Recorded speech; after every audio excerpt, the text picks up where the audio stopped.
I'm Veronica Marshall at the Capitol, and this week on Senate Spotlight, the new session starts with a tribute for the losses felt by the Senate and the state over the interim.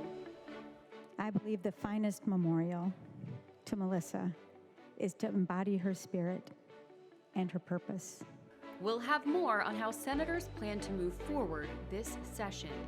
And single entry points and weapons screening stations are now part of the Capitol's security measures. We really need to focus in on our security here on the complex, not just for the members and the staff, but for the thousands and thousands of visitors who come here every year, including school children. We'll tell you what else you need to know. Plus, we shouldn't be in a place in this state or in this country where home ownership is so unattainable that people actually are giving up. We'll hear about the latest legislative efforts to make homeownership more affordable and attainable. That's all coming up. Senate Spotlight is produced by the Minnesota Senate and Senate Media Services. The start of a new session is often met with optimism and anticipation. This year, however, started with feelings of loss. But in response to the loss, one word kept coming up as a guide for the new session. That word was courage. The Senate's 2026 session started with applause. The standing ovation, a sign of solidarity and support for Senator John Hoffman as he officially returned to the Senate floor. Senator Hoffman's arrival in the chamber proved his resolve to represent his district and serve the state, following an attack that left bullets in his body. I sustained 9 bullet wounds. Those are facts, but they are not what defines us. What defines us is courage. His experience is one of several tragedies from the interim that are now shaping the session. There are names now known throughout the state and to the world. Melissa and Mark, Fletcher and Harper, Renee and Alex. We remember today, too, our colleague Bruce. A tribute for Speaker Emerita Melissa Hortman and her husband Mark became a shared moment of grief and resolve for state leaders. On June 14th, her bright light was extinguished, along with Mark and Gilbert. That day was the start of what has been the longest summer and the hardest winter. Children killed in a church, Minnesotans killed in the street. And we return here together, altered, some terrorized, fearful, but determined. That's what courage is for. And events from the interim are also shaping the Capitol itself. Locked doors, new security systems, the steady presence of an increase in dedicated law enforcement officers now greet us every morning. Yet these physical changes only hint at the deeper shift we all feel as we return. Despite all of the changes, senators say there are constants to count on this session, including their respect for each other, their commitment to civil discourse, and their hopes for a strong and successful Minnesota. We will undoubtedly have our share of spirited debates and political clashes in the months ahead, but I am honored to serve with each of you. And I look forward to the session focused on addressing the needs of our home. In moments like this, politics must fade and humanity must take over. This is not a weakness, it is a strength. Members, let's rise above the noise and let us govern with humility. And let us prove through our actions, not just words, that democracy is stronger than fear.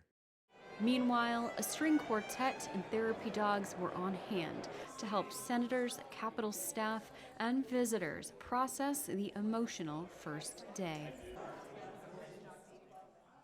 Security around the Capitol has changed, leading to new guidelines for all visitors. I spoke with Senator Bonnie Westlin, a member of the Advisory Committee on Capitol Security, about the latest safety procedures and the new ones on the horizon. Senator, welcome to Senate Spotlight. Thank you. I'm glad to be here today. I'm very happy to have you. And we're going to be talking about security at the Capitol today. it's changing. So let's start at the beginning. What facilitated this change? How did we get to where we are? Sure. Well, I think that we have been seeing an increase in political violence really over the years. A number of things have happened. We've been seeing increased threats against elected officials on all levels of government. And then, of course, I think one of the catalysts was the occurrences on June 14th. Melissa and Mark Hartman were assassinated, and of course, there was the attempted assassination of my colleague, Senator Hoffman, and his wife, Yvette. And I think that it just created a sense of urgency. All of that happened off campus, but I think it did create a sense of urgency that we really need to focus in on our security here on the complex, not just for the members and the staff, but for the thousands and thousands of visitors who come here every year, including school children. Absolutely.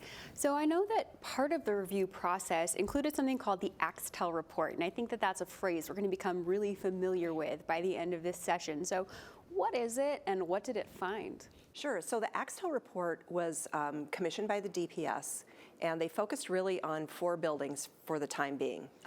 We felt that these 4 buildings were probably the highest in terms of priority, and it was the Capitol itself, the Centennial Office Building where the House is currently temporarily located, the Judicial Center, and then of course the Minnesota Senate Building.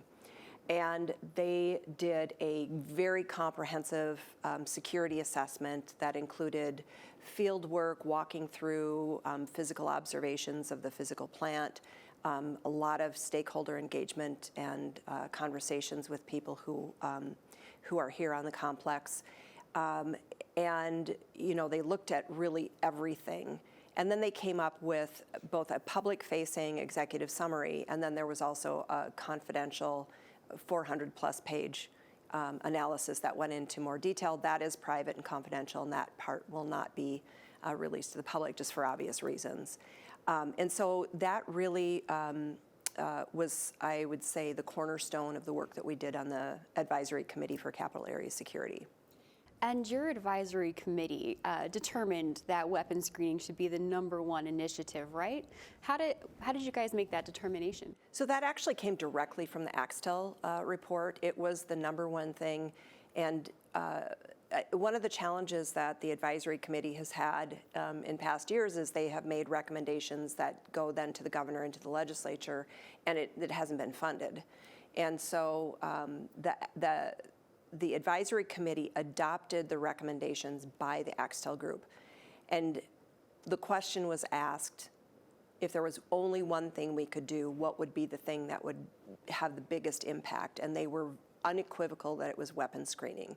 And of course that prevents the introduction of weapons or other dangerous or harmful items before people ever actually enter the buildings. And so that creates kind of a perimeter of safety.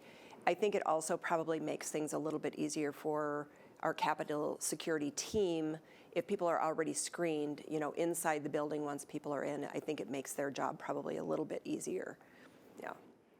Now that weapons screening was for those buildings that you mentioned. It's the perimeter of the Capitol grounds, but the Senate has taken its own steps to improve security, including banning guns in the gallery and on the floor. So talk to me about those extra steps. Sure, and just to clarify, they're not banned on the floor. And we do, I think there are a number of members of the Senate who are permit to carry holders.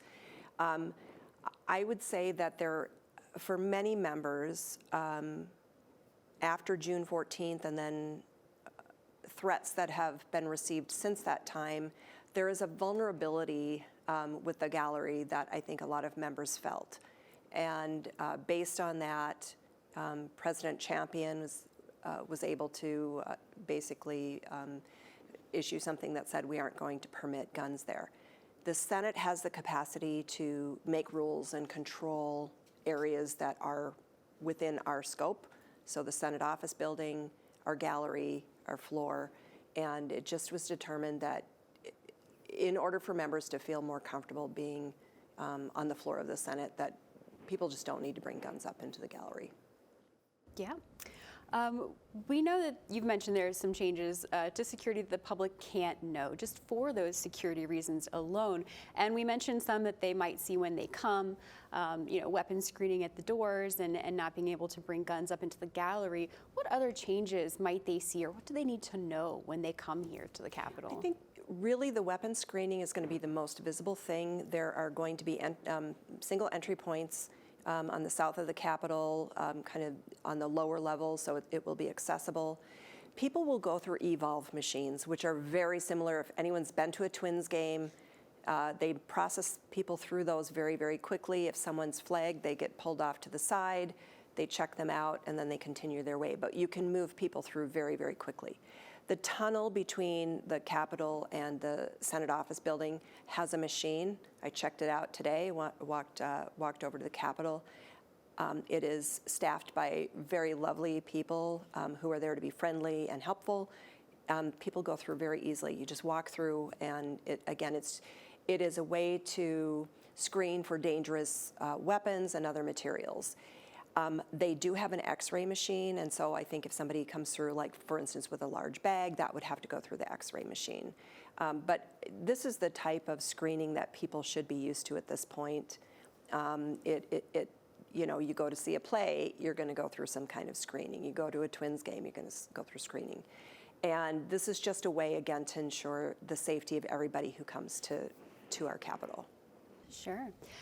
So we've talked about how this is for the safety of visitors and staff, everybody that comes to the Capitol, which is something that people can get behind. But there has been some pushback and some unease with some of the proposed changes and the ones that have gone through.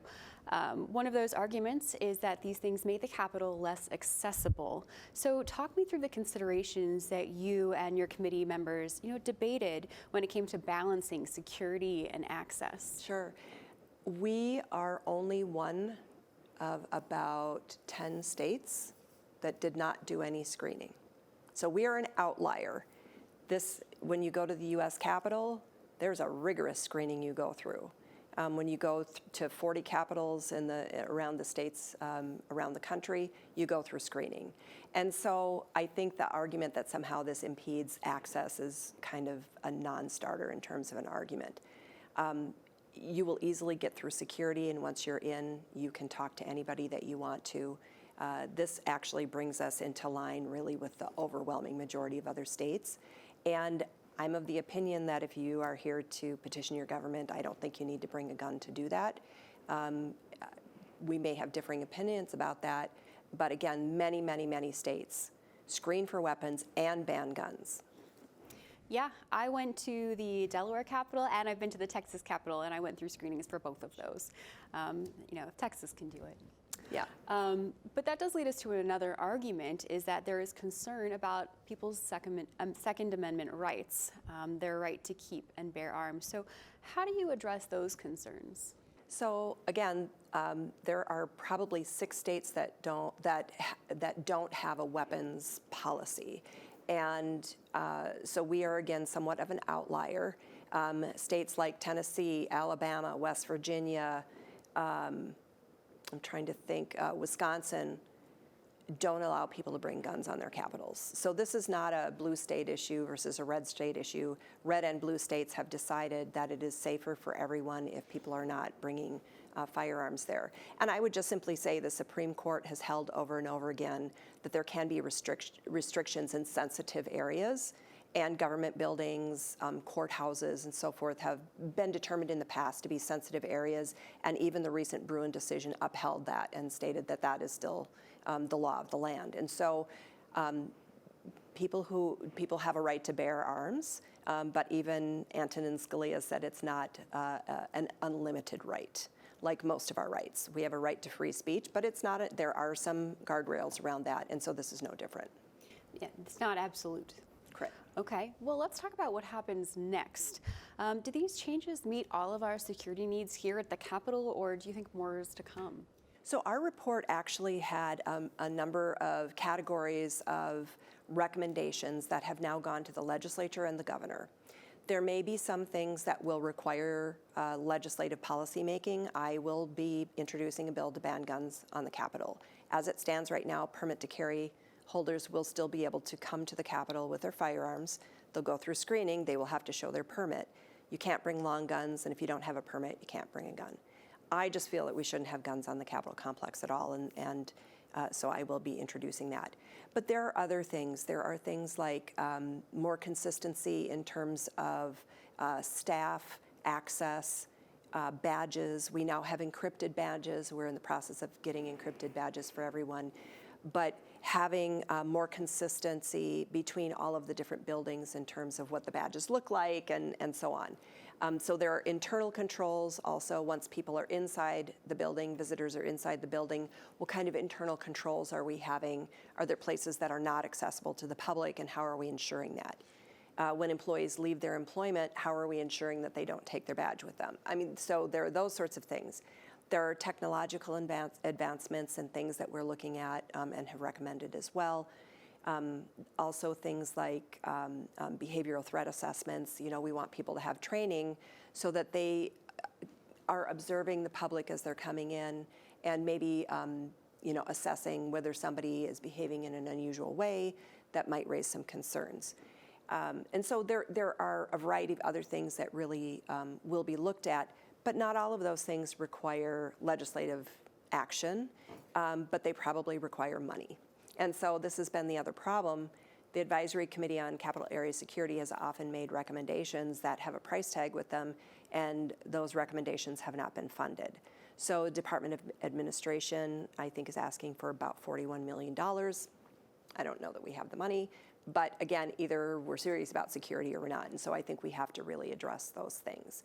But DPS also has that full non-public security report, and there are things and details in there that they could look at and implement, again, that don't require approval by the legislature. Wow, well, a lot of things could be on the horizon.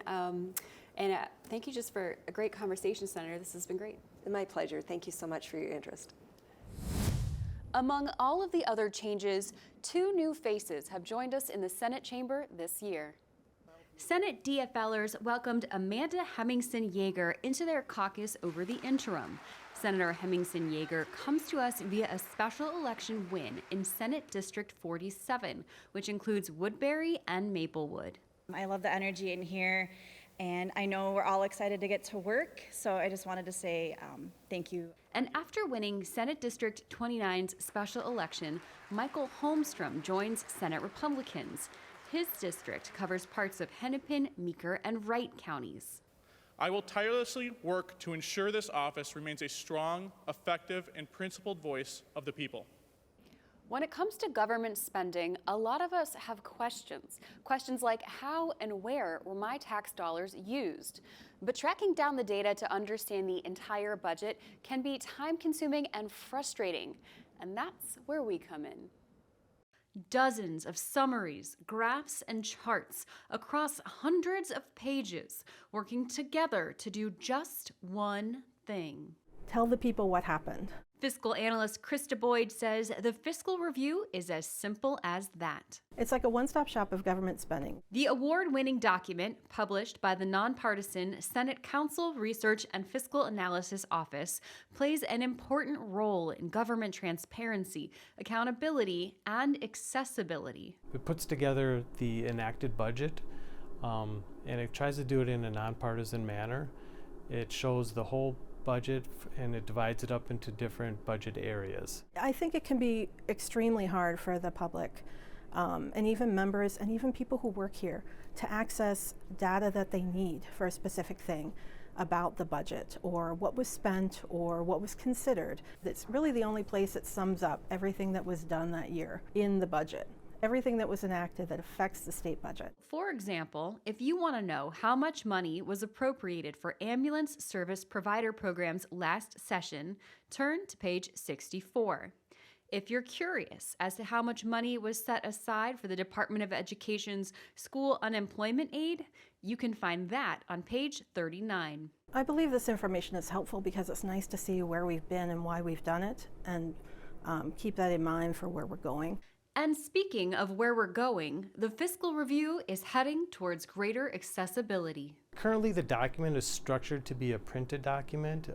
It is posted online as a PDF. We are looking ahead to the future, to what the future of the document might look like, and making it more of a web-based document, interactive, that people can click on different parts of it and not just have to pull up the whole document. So that you can easily access the information you need to ask the right questions and make the right decisions for you, your loved ones, and your tax dollars. If you're interested in reading the fiscal review, you can find it on our website. That's senate.mn. It's on the Senate Council Research and Fiscal Analysis page under Publications. You can find fiscal reviews dating back to 1997 there. Now, this marks the review's 50th anniversary, so if you want to access those older documents going all the way back to 1975, you can find those on the Legislative Reference Library's website. Homeownership has long been seen as part of the American dream, but for some Minnesotans, it isn't a financial reality. I spoke with Senator Eric Lucero about his efforts to make home ownership more affordable across the state.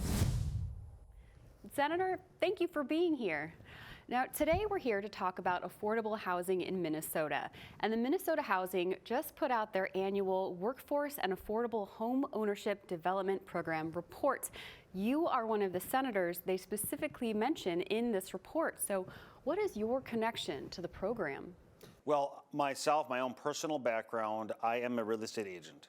And as such, I have a deep interest in home ownership and housing across the state of Minnesota. And I am a member of the Housing Committee in the Senate, and I'm also the Republican lead on that committee. So my relationship with the committee, with the agency, with this report is simply the working to get housing affordable for all people across the state of Minnesota. I definitely think that's something that everybody can get behind for sure. Talk to me about this program specifically. What does it aim to do? The enactment in statute reads, the purpose of the program is to increase the supply of workforce and affordable home-occupied multifamily and single-family housing throughout Minnesota.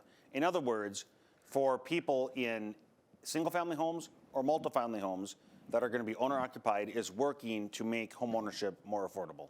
Okay. The report came out, you've seen it.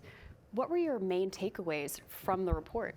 Well, the cost of housing in Minnesota continues to rise, whether it be for home ownership or for rental. And it's crushing family budgets across the state at all levels.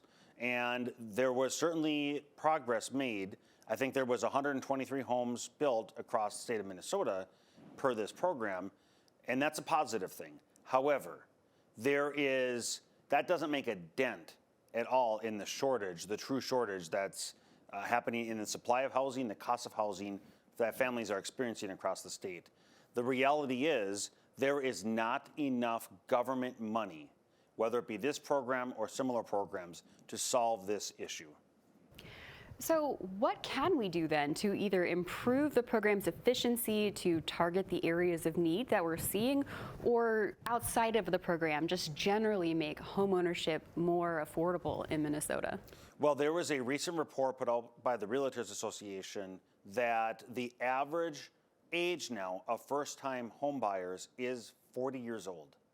And 2 years ago, the average age was 38 years old. And if you go back a decade or so ago, it was in the mid to late 20s was the average age. And so the metrics are trending in the wrong direction. And the question is why? Why is housing getting more expensive? One of the major contributing factors for that is government regulation. Government regulation makes it take longer to build houses, takes longer to get through permitting approval processes, and it takes longer and it's more expensive to implement and meet the ever-increasing requirements for code, which are some of the most stringent in Minnesota compared to the rest of the nation.